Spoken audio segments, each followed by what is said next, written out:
My name is Cynthia. I am 35 years old, and I am married to Howard. We have been together for almost 10 years. When we first met, Howard was everything I had ever dreamed of. He was gentle, kind, and made me laugh even on the hardest days. I thought he would never forget me, never forget us. But life has a way of changing people. Somewhere between long office hours, the weight of responsibilities, and the daily rush of bills, meals, and routines, I began to notice the difference. At first, it was little things. He forgot to call me when he was running late. He forgot the small notes I used to leave in his lunch box. He forgot the way he once looked at me like I was the only person in the world. Then, it grew into something bigger. Howard forgot my birthday one year. He forgot our anniversary the next. And each time, when I reminded him, he would smile apologetically and say, "I'm sorry, Cynthia. Work has been tough. You know I love you." I wanted to believe him. I wanted to hold on to the man who once held my hand at every crosswalk, who once remembered my favorite flowers without me saying a word. But with every forgotten moment, a small piece of me faded. I tried to remind him of us.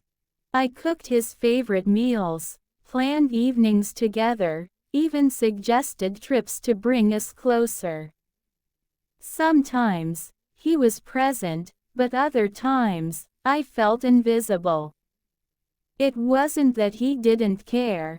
Howard still paid the bills, still asked me how my day was, but the spark that made us seemed like a memory only I remembered. One evening, I sat by the window, staring at the rain. Howard was late again. I thought about the girl I used to be, the one who believed love was enough, the one who thought forgetting was impossible. And then I realized something. It wasn't just that he forgot me. It was that I forgot myself. In trying to hold on to him, I had stopped holding on to me. I had forgotten my own laughter, my own dreams, my own life outside of being Howard's wife. That night, I made a decision. I would not live waiting to be remembered. I would live to remember myself. I signed up for painting classes, reconnected with old friends, and spent weekends exploring places I had always wanted to see. Howard noticed the change. At first, he was surprised. Then, slowly, he began to remember too. He remembered why he fell in love with me in the first place, because I was alive, vibrant, and full of dreams. Maybe he had forgotten me for a while. But by finding myself again, I reminded him of who we were. And even if he forgets again one day, I will never forget me. The days turned into weeks, and I felt lighter than I had in years. My painting classes gave me joy, and my laughter began to return. For the first time in a long while, I didn't feel like I was waiting for Howard to come home, waiting for him to remember, waiting for him to love me the way he once did. Howard noticed the difference. One evening, as I was preparing to leave for class, he asked, "Cynthia, are you happy?" I paused, holding my bag. "Yes, Howard, I am. For the first time, I feel like I'm living again." His eyes softened. "I'm sorry if I made you feel forgotten. I didn't mean to. Work, life, it all got in the way. But I don't want to lose you. For a moment, my heart ached. I wanted to believe him, but the scars of being forgotten still lingered. Howard, I said gently, love can't survive on apologies alone. It survives on attention, on care, on remembering each other, even in the small ways. That night, he surprised me. Instead of sitting in front of the TV like usual, he brought out a notebook. On the cover, he had written, "Things not to forget." Inside, on the first page, it said, "Cynthia's birthday, July 12th, our anniversary, May 18th, her favorite, flowers, lilies, her favorite color, teal, the way she smiles when it rains." I couldn't help but cry.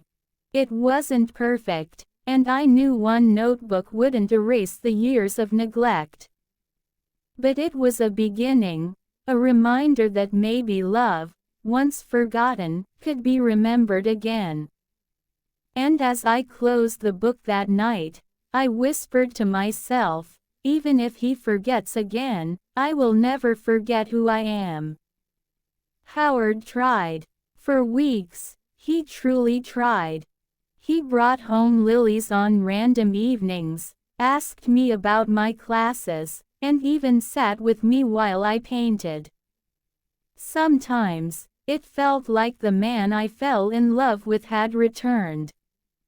But habits are hard to break. Slowly, the little forgettings returned. He missed one of my class exhibitions because of a late meeting. He forgot to call when he promised. The notebook he had started began to gather dust on the table. One evening, as we sat at dinner, I looked at him and asked softly, "Howard, do you even see me anymore?" He looked up, startled. "Of course, I do, Cynthia. You're my wife." "Yes," I whispered, "but being a wife is not the same as being loved. You don't look at me the way you used to. You don't remember me, not really. It's like I'm fading from your life, little by little." Howard rubbed his forehead, exhausted. "I don't know what's wrong with me. I love you, but it's like my mind is always somewhere else. Work, deadlines, stress, I can't seem to hold everything together." Tears welled up in my eyes. "Howard, love is not about holding everything together. It's about holding each other, even when the world is falling apart." That night, I didn't sleep. I lay awake, staring at the ceiling, asking myself a question I had been too afraid to face. How long can I keep waiting to be remembered? The next morning, I wrote him a letter. It said, "Howard, I love you. I always will. But I can't live as a shadow in your memory.